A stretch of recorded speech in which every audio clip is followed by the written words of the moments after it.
अब देश में जल्द ही लोकसभा चुनाव होने वाले हैं। राजस्थान, मध्य प्रदेश समेत 5 राज्य के विधानसभा चुनाव को आम चुनाव का सेमीफाइनल माना जा रहा है, जिसकी अब कभी भी घोषणा हो सकती है। साथ ही विधानसभा चुनाव से लेकर लोकसभा चुनाव तक सबकी नजरें एनडीए और इंडिया अलायंस पर है।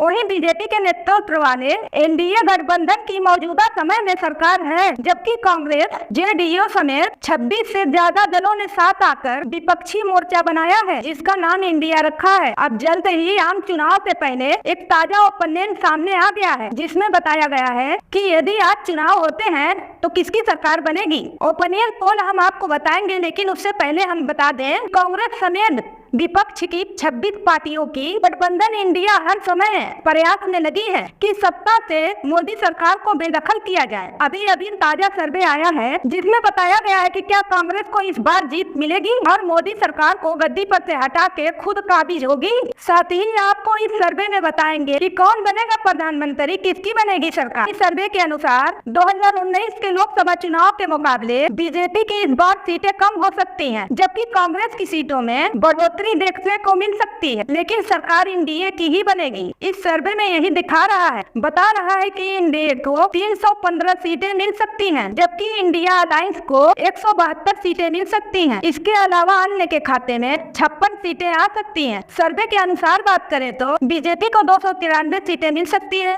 कांग्रेस को 70 सीटें मिलने का अनुमान है, जो कि 2019 की तुलना में 18 सीटें कम है। आम आदमी पार्टी को भी 6 सीटें मिल सकती हैं। वहीं ममता बनर्जी पार्टी को 30, बीजेडी को 13, शिवसेना को 4, उद्धव ठाकरे को 8, समाजवादी पार्टी को 4, आरजेडी को 7 सीटें मिल सकती हैं। ओपिनियन पोल में जेडीयू को 7 सीटें दी गई हैं, जबकि डीएमके को 21, शरद पवार के एनपीसी को 3, अजित पवार एनसीपी को 2 सीटें मिलने का अनुमान है। इसके अलावा वाईएसआरसीपी को 15 सीटें मिल सकती हैं, टीडीपी को भी 10 सीटें मिल सकती हैं, लेफ्ट फ्रंट को 6, बीआरएस को 8 और अन्य को 30 सीटें दी गई हैं। अब चलिए राज्यवार जान लेते हैं कि कौन से दल को कितनी सीटें मिलेंगी। सर्वे के अनुसार यूपी में भाजपा को 73 सीटें मिल सकती हैं, वहीं इंडिया गठबंधन को 7 सीटें मिलेंगी। बिहार में भाजपा को 24 सीटें मिलेंगी, इंडिया गठबंधन को 16, महाराष्ट्र में भाजपा को 28 सीट और इंडिया को 20 सीटें मिलने का अनुमान है। इसके अलावा तमिलनाडु में भाजपा के खाते में सिर्फ 1 सीट ही जाती दिख रही है, जबकि इंडिया गठबंधन को 32 सीटें और अन्य को 6 सीटें मिल सकती हैं। साथ ही गुजरात की सभी 26 सीटों पर भाजपा जीत सकती है, जबकि कर्नाटक में भाजपा को सिर्फ 18 सीट मिलेंगी और इंडिया को 10 सीटें मिलने का अनुमान है। अब राजस्थान की बात करें तो यहाँ भाजपा को 23, इंडिया को 2